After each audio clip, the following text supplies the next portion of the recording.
Anne is a natural dyer and textile artist based in DC. Her focus is in color experimentation, surface design, and education.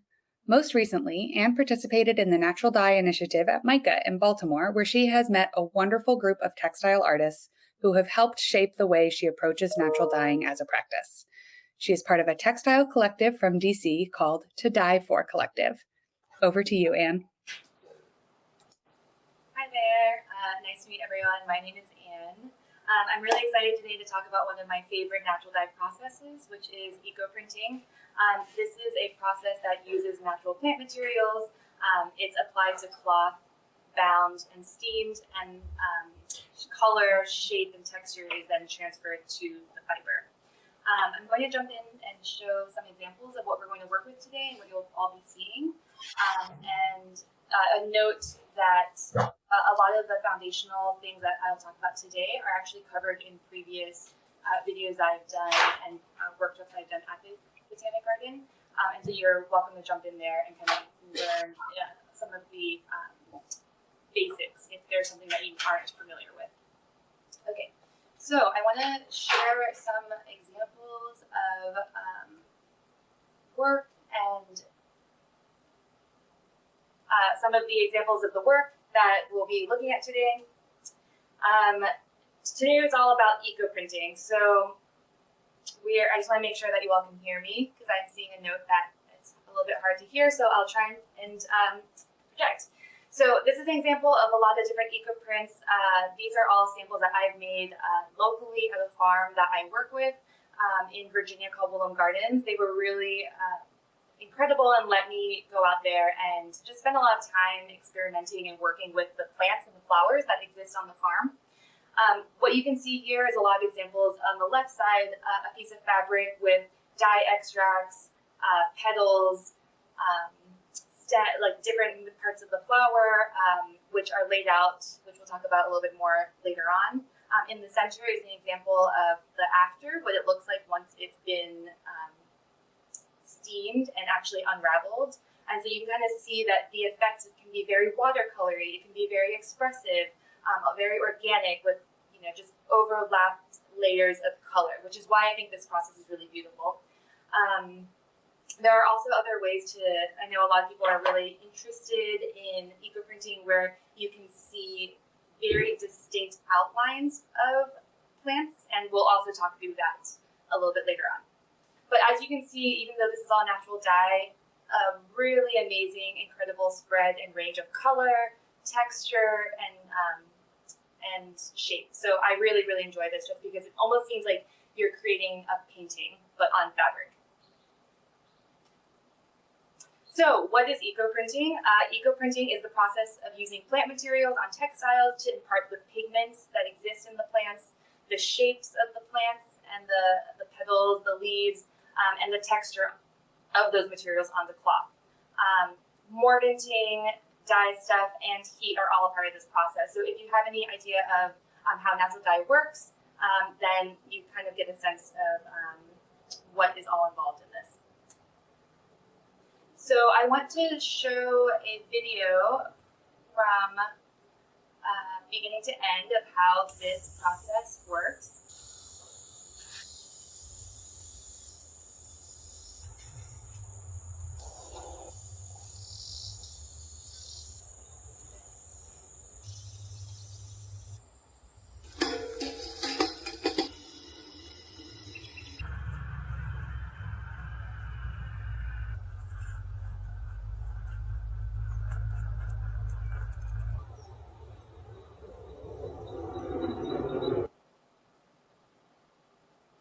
I'm going to play that video one more time because I know it's pretty quick, but just to give you context, this is one of the pieces that I made at An-Phuong Gardens during my short stay there last summer. It's using all flowers from the farm, and you can see that I'm using a silk bandana, so just a smaller piece of silk bandana square. But I'll play it one more time just so we can see it. So what I started off with was flowers that I foraged and harvested from the farm. I applied those to a mordanted, pre-treated fabric, piece of silk, and then I rolled that onto a copper dowel or a copper pipe and then tied it as tight as I possibly could, and then steamed it in the pot. So just one more time so we can walk through it. Those are the flowers, laying out the silk fabric here, placing leaves, petals, I think specifically marigolds, cosmos. Those are probably the main ones. Tying them and leaving them in a pot where there's just a couple inches of water at the bottom. This is the reveal, and you can kind of see, it's really beautiful before the plants come off, but shaking it off and you can see the imprints of all of those flowers. So those purple ones are actually the cosmos. So it's a really, really awesome, fun process.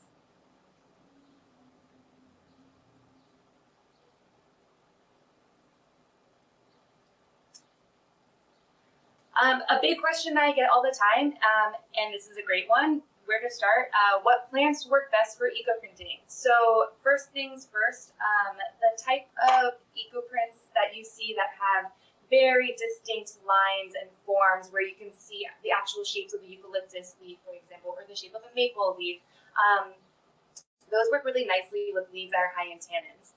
I mentioned eucalyptus. You can also use oak, maple, walnut leaves.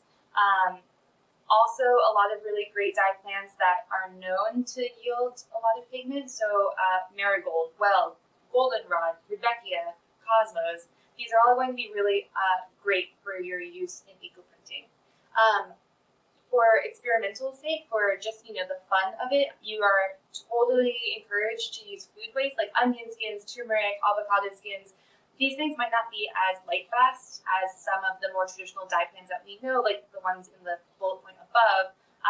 But because I think that this process is just so expressive and experimental that I think that it's a really great time to kind of play with the different materials that you're using. So again, onion skins, avocado skins may not be the most light fast, may fade fairly, not super quickly, but quicker than other dye stuff. But again, I think that they are great items to use in your in this kind of practice. Okay, so today we're going to talk through 4 different methods of eco-printing. If anyone has ever dived into this before, there are so many ways that you can impart color and shape and texture through this eco-printing process. Every dyer is going to have a different technique. Every dyer is going to have their go-to process. And so I just want to give you an example of a couple or a few of the methods that I have experimented with. Again, this is going to kind of cover some foundational natural dyeing processes. It's going to cover a lot. But we're not going to dive super specifically into what mordanting is. But if you have a foundational knowledge of mordanting, this will make a little bit more sense. But again, jump in with any questions. So the first thing I want to talk about is really simply silk with alum. You'll notice here, one caveat, you'll notice here that everything that I have is silk. The reason being, silk and or protein fibers will generally work a lot better with this process of eco-printing. Protein fibers generally take natural dyes a lot better. And so this particular process lends itself really well to silk. You are absolutely able to do eco-printing with cotton, cellulose fibers like linen, but it is going to be a little bit harder to kind of get those colors to come through, but it's absolutely possible. So I personally really love working with cellulose fibers. I love working with linen. I love working with cotton. But for the purpose of this technique, silks are just going to really give you awesome results. So today we're really focusing on silk. So the first example is silk mordanted with alum. This is silk that has been pre-mordanted with alum at 10% weight of fiber. We're also going to talk about silk with alum and iron. Iron, for those of you who are familiar with natural dyeing, is known as a saddening agent or modifier. And so that's going to kind of impart darker tones, a little bit more, neutral, a little bit just darker to the eye. So that is using silk mordanted with 10% weighted fiber alum and 1% weighted fiber iron. And you can see iron is used very, very in small doses. A very little bit goes a long way with iron. For those of you who don't know, iron is, aka rust. You could, in theory, create your own rust iron solution by taking a bunch of nails, putting it into water and vinegar, and creating a solution that is an iron solution. But it's really great for natural dyers because it already comes in a powder form, and so that's what I'm referring to here when I talk about iron, otherwise known as ferrous sulfate. The third example that we'll look at today is silk with tannin and an iron blanket. This is silk that has been immersed in 10% weighted fiber tannin solution and then rolled with a cotton iron blanket in 1% iron. I'm going to show you some photos of that, so don't worry if it doesn't make sense right now. The last example that I'm going to show is silk with iron and a madder blanket. So the silk has been immersed in 1% weighted fiber iron. I'm using a hemp cotton blanket that has been dyed in madder extract, and that is like a new technique for me, so we're going to unravel it together and see how it goes. So one of the first things I want to talk about, the silk and alum pre-mordant versus the silk, alum, and iron pre-mordant. So what you'll see here is two very different afters using the exact same plant. So I think this was a wild variety of Rudbeckia, I believe. These very, very small, beautiful flowers. And you can see on the right side, which is pre-mordanted with just alum, that the colors are very orange, very vibrant, saturated. And the ones on the left side, which was pre-mordanted with silk, alum, and iron, is a lot more neutral. So we're getting those browner tones. We're getting these sort of darker spots. It's really cool. You can see in this particular instance, this particular plant imparted the color from the stems as well as the flowers themselves. I say that because not every plant is going to yield color from the stem all the way to the petal. Some things will only yield color just in the petal. Others, you can use the whole plant, which is awesome. So in this particular instance, you can see the entire shape of the stem, the flower itself, the leaves, and I think it's a really gorgeous execution of eco printing. Again, the iron is the sagging agent, and I really just want to show you how the color difference shows up on the two pieces. This is the before and after of the silk mordanted in alum. So you can see on the left side, I just laid out the flowers on one half of the piece. That is because what happens is you lay it out on half of the piece, and then you fold the fabric over, and you're kind of getting a symmetrical print. This plant, I believe it was some wild variation of Rudbeckia. I asked the farmer, and he wasn't quite sure, but we think that that's what it was. But yeah, so you can see on the right side how it's sort of mirrored top and bottom. But that's the before, and I love seeing this because I love, you look at how sparse it is on the left side, and you kind of think, oh, I don't know what will come of this. And on the right side, just how vibrant and how much texture and how much color was actually able to impart onto the fabric. This is another example using cosmos. I used these purplish cosmos. I played with the orientation of the flowers. Some are facing down, some are facing up.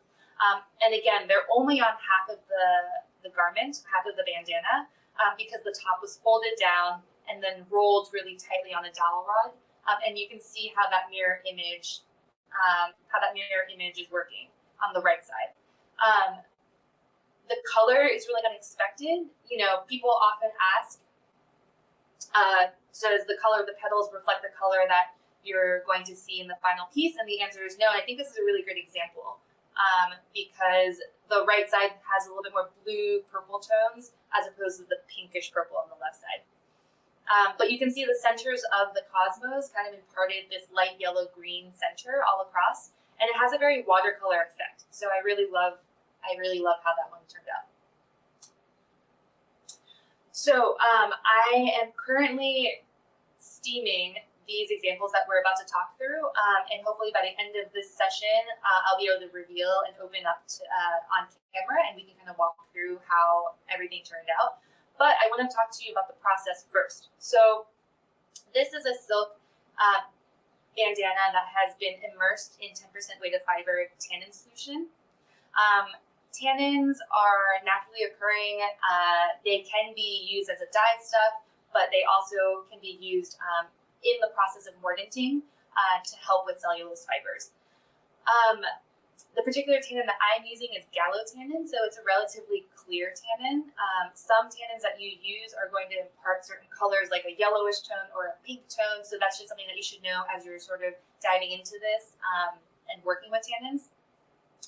The idea with this one, using the tannin solution on the silk piece and a cotton iron blanket in 1% iron, is that we're going to get a very dark piece. When tannin and iron work together, it typically yields really dark, almost black colors. People actually can, you know, work to achieve really, really deep black tones with iron and tannin combinations.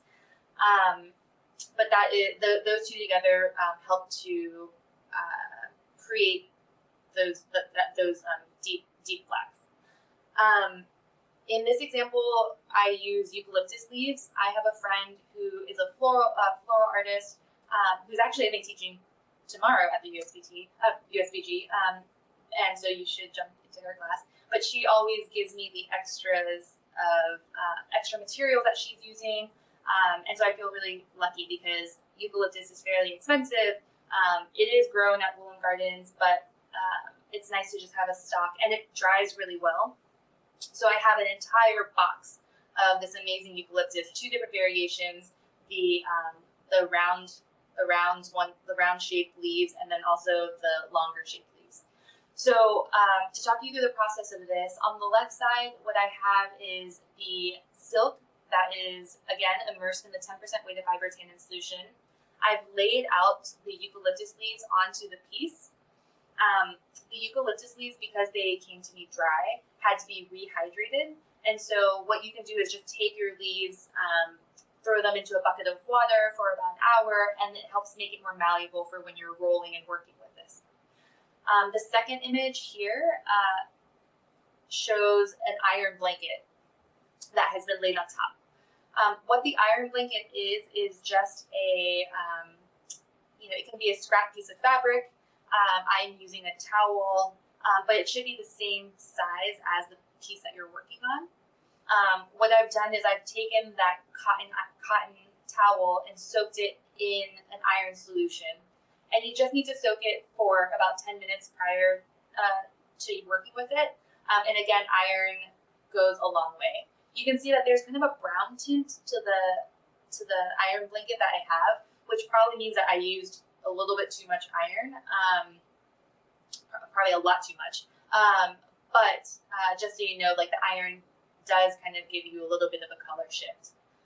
So after the iron blanket has been placed down, you're going to put a barrier. So the third image from the left, second from the right, that has parchment paper.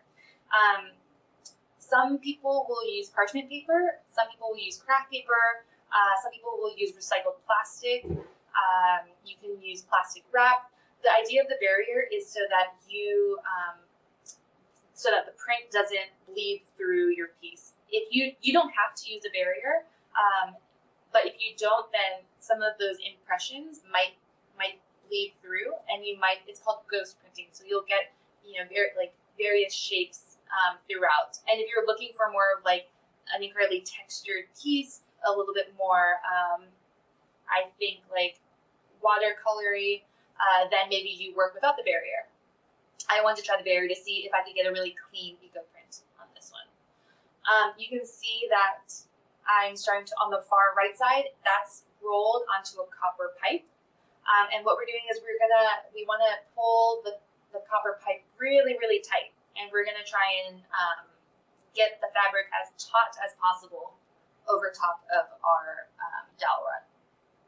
So that's the example with silk and tannin and iron blanket. I want to jump over to the table and sort of walk through this process with a pair of socks and some flowers that I just harvested today. So let me jump over there. So you can see that I have all of my materials here. So just to give you an example of, just to show you what iron powder looks like, because I keep talking about it. This is iron powder, aka ferrous sulfate. It has a bluish tint, and you can see it's a very thick grain, almost like sea salt. And I have a massive box of it, but I won't go through this very quickly. Because again, you just need small amounts of this. So if you're at home doing this, no need to buy this massive box. This is 16 ounces. You could buy smaller packs, and they do come in smaller quantities. What's useful to have is a scale, measuring cups, a steaming rack, string, parchment paper. So I just want to kind of give you an example of everything that you might need to work with.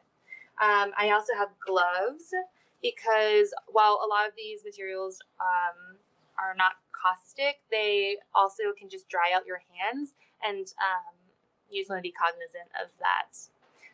Okay, so what I want to show you is a pair of socks. These are a pair of cotton bamboo socks that have been pre-mordanted in aluminum acetate.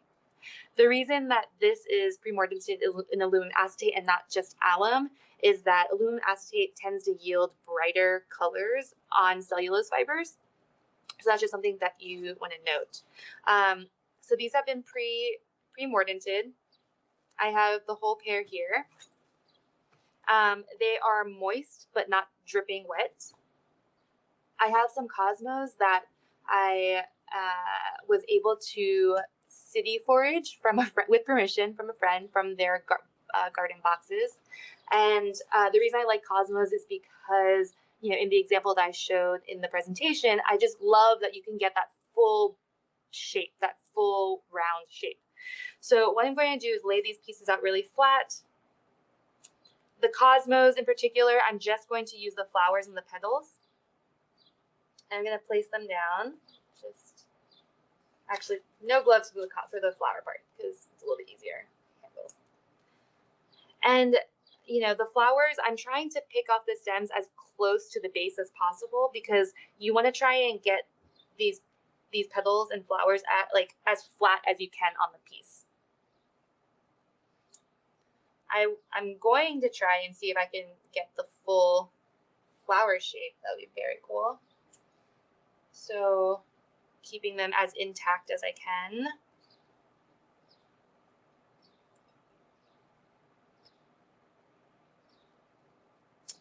And then I also have some marigolds here, some dried marigolds that I have been saving since last summer, as well as some onion skins.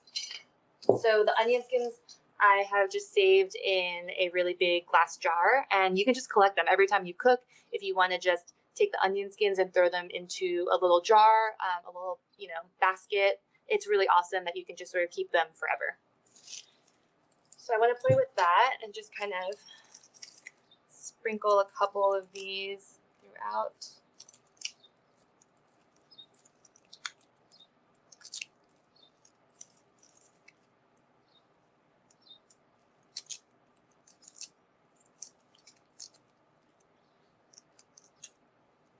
Awesome. Okay, and then I'm going to sandwich these together. And in theory, what will happen is this will get printed onto this as well, onto the other sock as well. So I'm going to sandwich them together. And then because I have more flowers, I'm going to just put them on this side as well, because I think, why not? Why not use them all?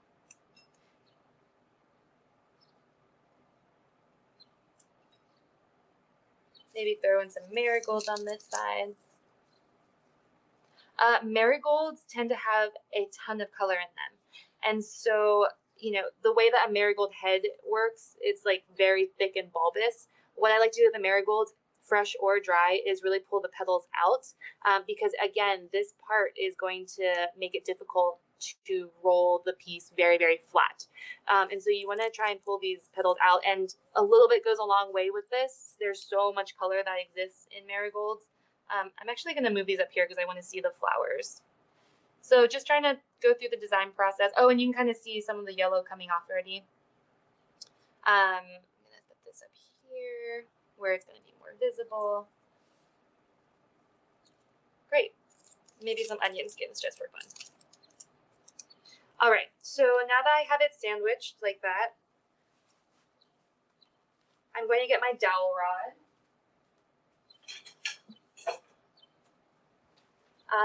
I'm using a copper dowel rod. I just have a bunch of these. You can use wooden dowel rod. You could use plastic PVC. You could use anything round that you think you can use. I highly recommend being resourceful with these types of tools and really trying to just access whatever you can find already exists at your house, or, you know, what you can get from the thrift store or secondhand. So what you want to do, what's really important about eco printing, is trying to create a really tight bundle. And so what you want to do is, as you're rolling it, really pressing down tight onto the dowel and making sure that the plant material is getting pressed into the piece.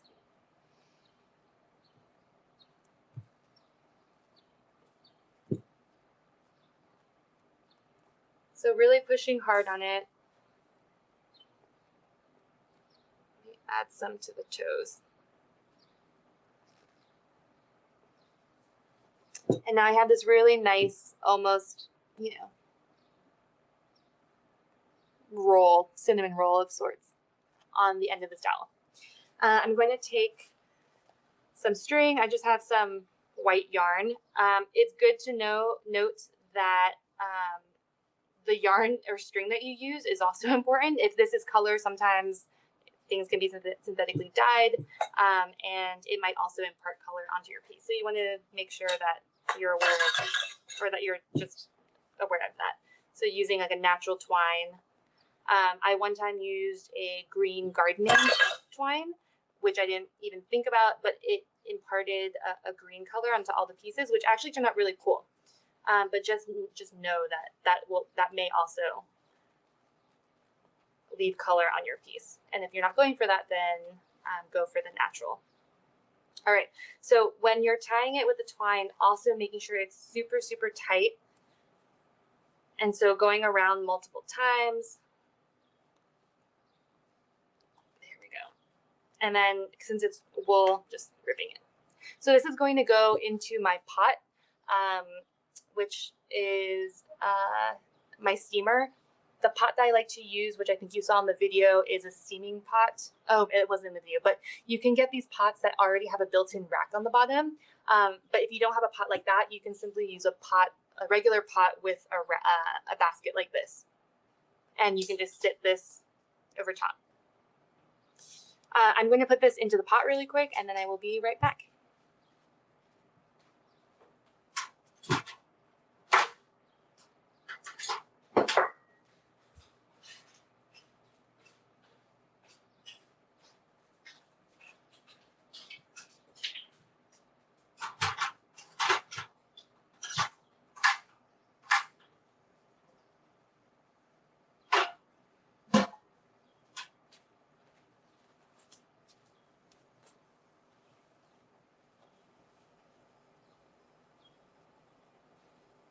Okay, awesome. So that is currently in the steaming pot. it's really important that you try and get as much of a hot, steamy environment as possible. Because we're working with dowel rods, oftentimes you can't fully close the lid on top, but I try and just make sure that the lid sits on top as tight and as close as possible to make an enclosed space. All right. So going through the next example.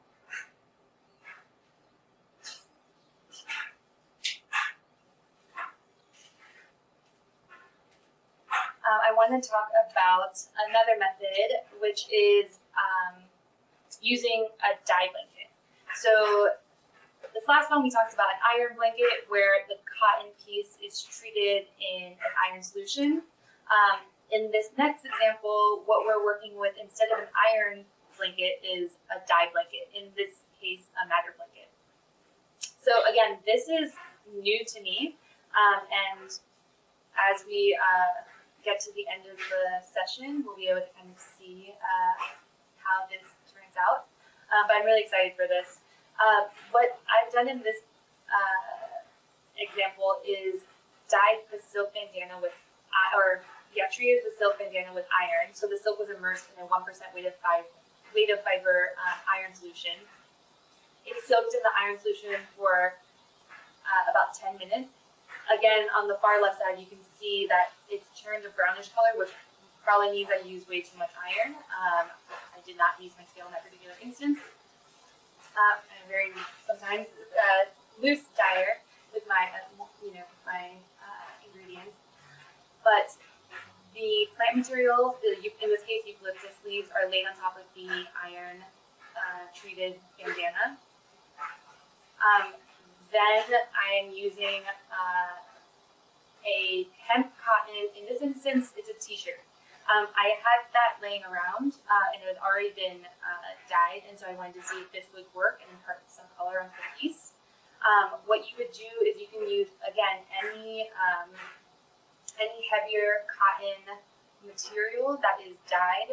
You can use, I think the more successful dyes are things like madder, logwood, or kutch even, and you lay that on top of the plant materials. The third image shows parchment paper. Again, that barrier, it can be parchment paper, it can be plastic, recycled plastic, whatever you have laying around. And then that's rolled very tightly around a copper dowel. So first one is about specific color. If somebody has rhubarb stems, what color are they likely to get from that? Oh, that's a good question. I've not worked with rhubarb before. My understanding is that it's a neutral, like maybe brownish tan color, but I actually don't know. So I would love to get your thoughts back on that. And we got a question about sort of how to purchase, where to purchase mordants, also questions about washing things that have been dyed. I think we covered some of that in your previous videos, but perhaps right at the end, we can check in with just a couple of your sort of like quick top tips for some of these dyeing basics, but just Sure, yeah. I'm giving you a heads up that is to come. Great, thank you. Were those all the questions for now? That's all for now. Dive right back into the madder blanket. Awesome. Okay, great. So just to recap, because I think the dryer maybe added a little chaos to the sound. What I've started with is silk bandana that's been immersed in a 1% weighted fiber iron solution. I'm using a hemp cotton t-shirt as a dye blanket, as my madder blanket. That particular t-shirt was dyed in madder extract, so it has that really deep, solid red color, which I think is really beautiful. That's laid on top of the plant materials. You then take parchment paper or plastic wrap, whatever you have on hand to use as a barrier, and then you're rolling that super, super tightly over top of a dowel rod. It can be a wooden dowel rod, it can be a copper. I think there was a question about a copper, why a copper pipe? I think that copper has some mordanting qualities and characteristics, so I think it kind of helps with some of the color, color fixing to the piece. So sometimes people will use copper dowels, or sometimes people will use copper pots, although copper pots would be very expensive, I think, to dye out of. But that's the reason for the copper.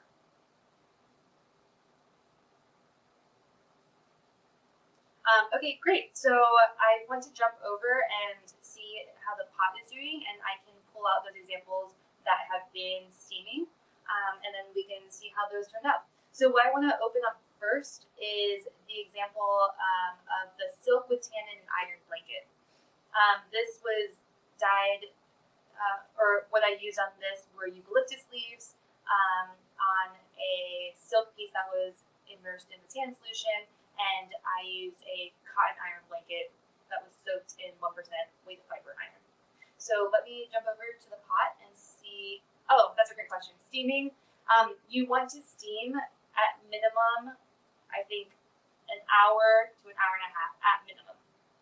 So these have been going for a while prior to the class. It probably hasn't been as long as I would like it to be, but it has been going for at least, I think, an hour, like a little bit over an hour. But I think ideally we get a little bit more time out of that. But yeah, you really want to make sure that when you're steaming it, again, you get that really nice enclosed atmosphere, and you want to make sure that you're turning your piece in the pot. So I'm going to go over there now and see how it's going, and then see if we can unravel one of the pieces.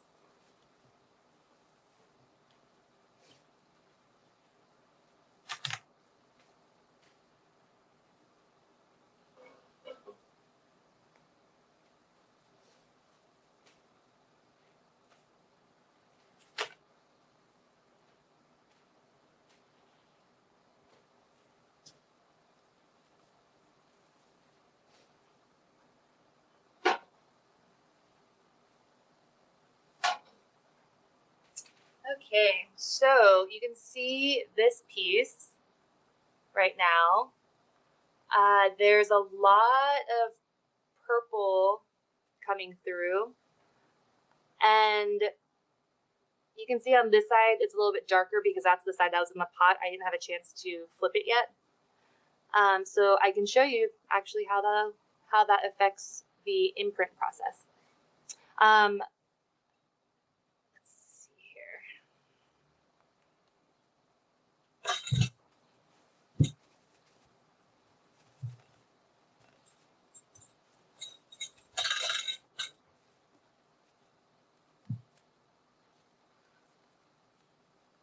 You can see that I wrapped it multiple times over. So I went in one direction, I wrapped it in one direction, and then went back over itself just to make sure that I had a very tight, a tight piece.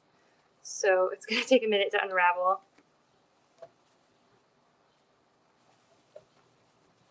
Oh, now it's all cut up.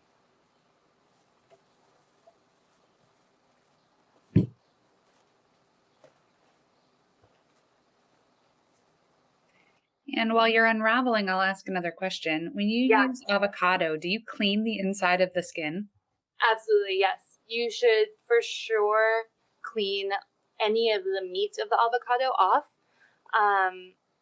Because if you're storing it, it'll prevent it from getting moldy. And you want to make sure you kind of dry them out too. But yeah, you can use the pits or the avocado skins, and you really want to make sure that any of the green meat is clean. Okay, so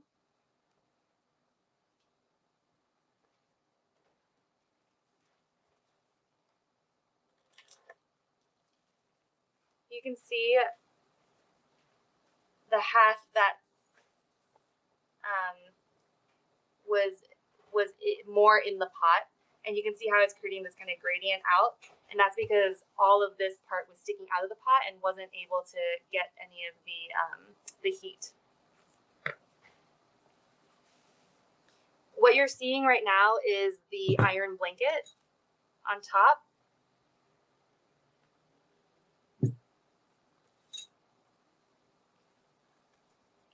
If we can move the material over just a little to your right, I think we'll be able to see it more fully.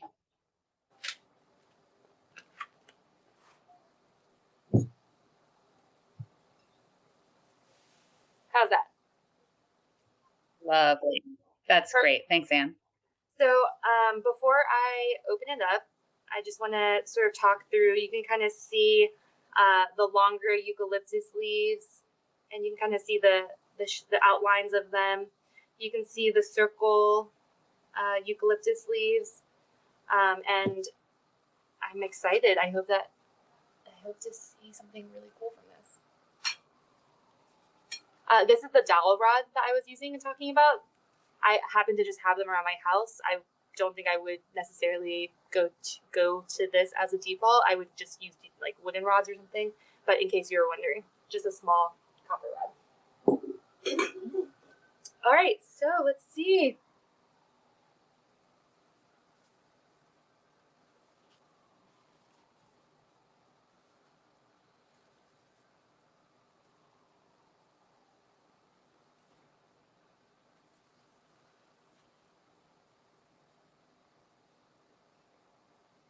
So I just want to show you the two different sides. What is on this side that I'm pointing at here is our silk piece, and this is our cotton iron blanket.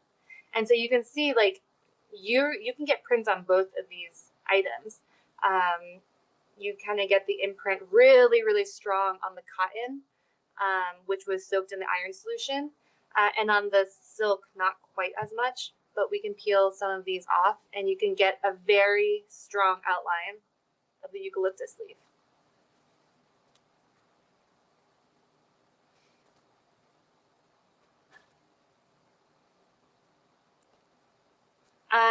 This has become a sort of like plum purple color, not quite as black as you could possibly get it. And you can see the base of the silk has sort of a yellowish tinge from the iron. So I can show you the side of the iron blanket that wasn't exposed to heat as much, and it's a lot less distinct. So that heat really does a lot. So really having it in an enclosed, steamy environment is important. And you can even see on this side, I'll pull off the blanket so we can actually see the difference. But let's see.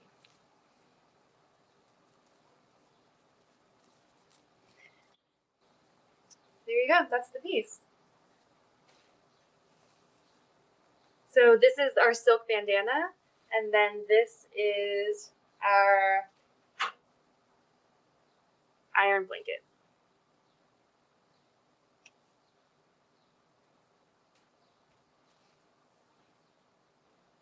Can we, do we have any other questions? Yeah, so would you re-roll that and put it back in the pot, or would you normally not have unrolled it before you got to both sides? Yeah, I would have flipped it before actually opening it up. That being said, once you have treated these pieces and you unravel them and they've been mordanted already, that piece can be re-dyed over and over and over again. So that's another really lovely part of this process, is that if I didn't like how this looked, I opened it, and maybe for other reasons, the way the design worked was not to my liking. I could take that piece, add more layers of plant material, re-wrap it, and steam it again. You can even, the one part of that is that you want to make sure when you're working with it again that your piece is moist and not dry. But yeah, so let's say I have that piece and I want to over dye it in marigold. I can make a marigold pot, and I can take that whole piece and dip it into an immersion dye even. So there's endless possibilities to how these work and the uses for them. What you do, I'm seeing a question about how to treat it after. I think that was a question earlier too. Like, what do you do when you have a dyed piece? So one of the important things is to give your piece a very hot wash. So you can wash by hand in running hot water. That hot water sort of helps cure the dye in the piece. And so you want to make sure you run that under hot water and until the dye runs clear. and that might be hard depending on what dye you're using or what materials you have in the piece. But it's important to kind of give it a hot rinse. For silk pieces like this, I'm only ever going to wash it by hand. I wouldn't put it into the washing machine. And so I'm going to just make sure that I am treating it really carefully, just like any other special silk garment that you have. Were there any other questions that are maybe relevant to this step? Yeah, well, and I think it's really interesting to think about, Anne, right before this program started, you and I were talking about the fact that I dyed a piece in a workshop of yours years ago that is now getting really faded. So as you think of this idea of over dyeing, you really have a cool opportunity to extend the life of something that you've already loved. So Yeah. you made it, you loved it, you used it, and now it needs a little love. So again. Yeah. So, you know, I have read a lot of blogs about, there's a question about vinegar. I don't know its value after this step, and I've not personally used it, so I would do some research on that and see how that would help with this part of the process, but I have not personally used it in the post-treatment. Okay, so I have another piece. It is the one with the madder blanket. It's going to be a similar thing. Half of it was out of the pot, and so it might not be the full piece that has a imparted color, but we'll see how it goes.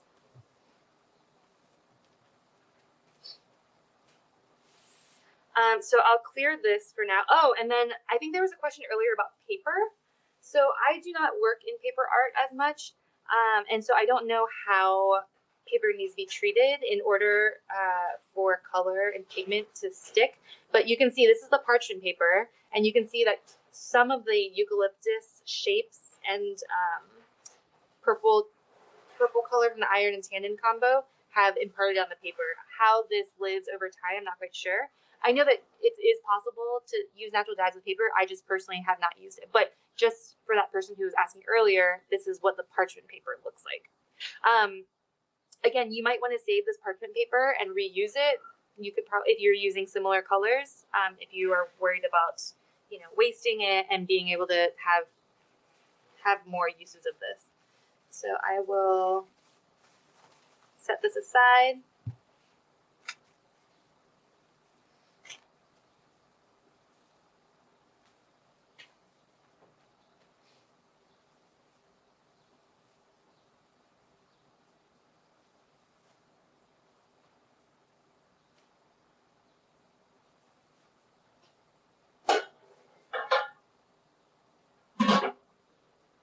And this is the piece that is also an experiment for me. So unsure how this will go, but you can see the pieces of eucalyptus that are in there have turned very dark. It doesn't look like my silk has taken any of the madder. So we'll see how this goes. And again, it was only halfway in the pot. And so the other half, you can see the eucalyptus has not turned black. Only the parts that were super, super hot. Okay, so let me unravel this.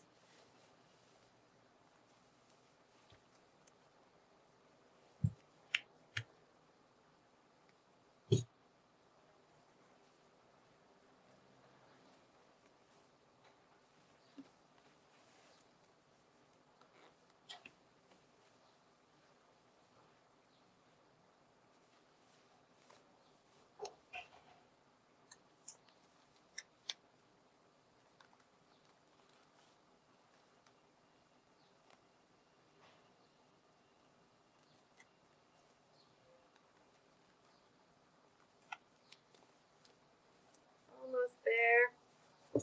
Okay, so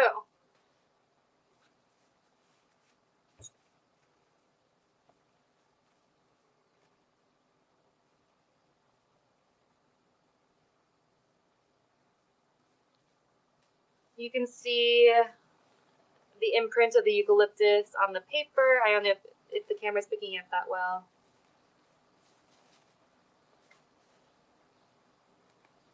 This is our quote unquote dye blanket, which has some spots on it, very faint. You can see some of the areas pull up to the camera. You can see some of the circular forms on the dye blanket itself.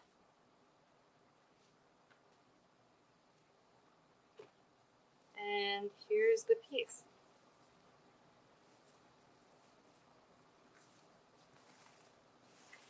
So not what I wanted, which was, I was hoping for the madder, the red, to impart its color onto the silk bandana.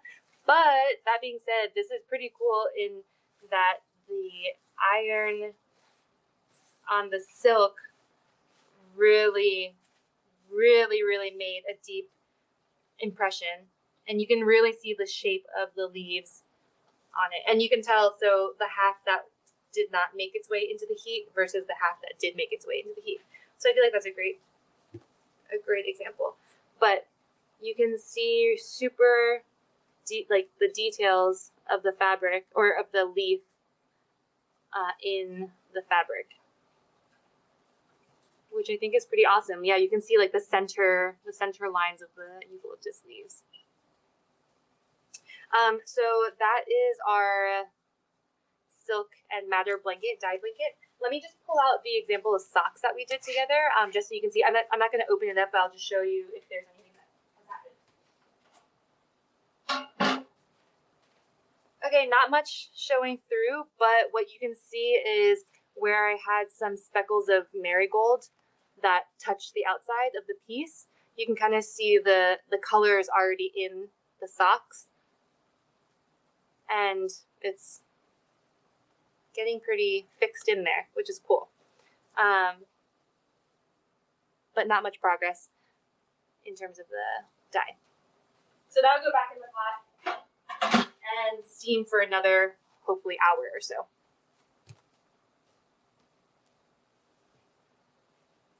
Okay, great. Okay, and so pre-treating the mordant in both the silk and iron blanket, you treat for only 10 minutes prior to prepping the pieces to steam. Yeah, for both of those processes, correct. The silk was just, for the process of the, for the process of the silk in tannin, the silk in the tannin, the silk sits in the tannin bath for at least an hour. So let me show you side by side, actually. That is maybe a good example. So the silk that was treated in the tannin and then rolled with an iron blanket, the tannin process was an hour. For the example that I just showed with the silk in iron, that one was only soaked in the iron for 10 minutes. The thing that I should also note about that is because iron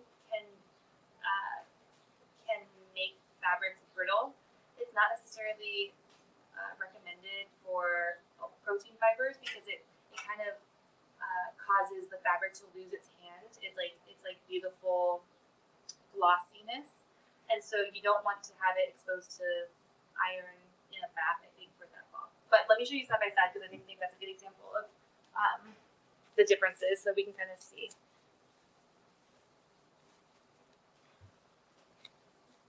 Okay, so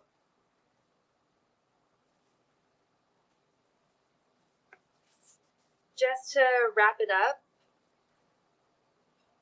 our purplish piece was pre-treated in tannin. It was soaked in the tannin solution for an hour and then wrapped with an iron blanket. This piece here that has the yellowish background with the darker eucalyptus spots, this was only soaked in an iron bath for 10 minutes prior. So just to give you a side by side of the differences.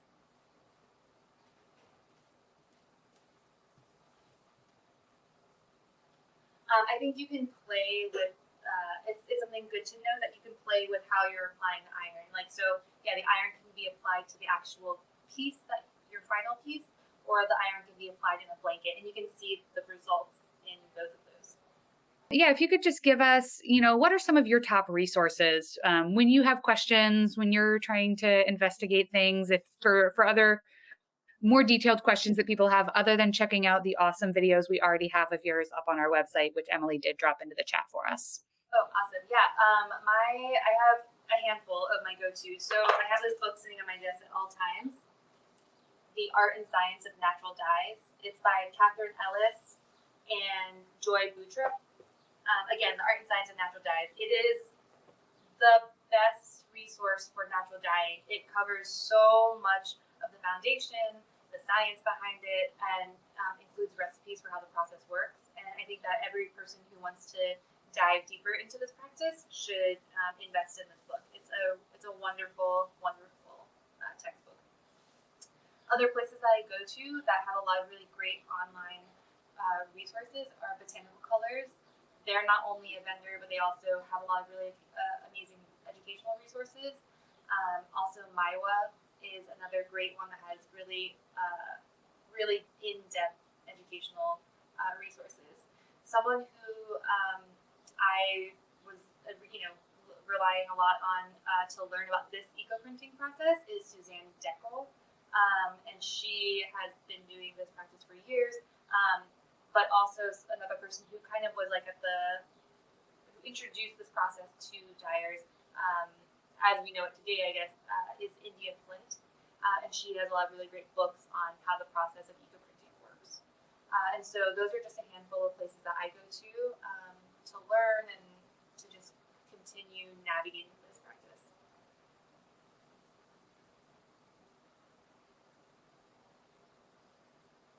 Amazing. Well, thank you so much, Anne, for this fascinating presentation. So gorgeous to see those materials. Both of those came out great. And maybe if people check out your Instagram, they could see a picture of the socks once they're done. A good reason to follow Anne Made This on Instagram. And so that concludes our program today.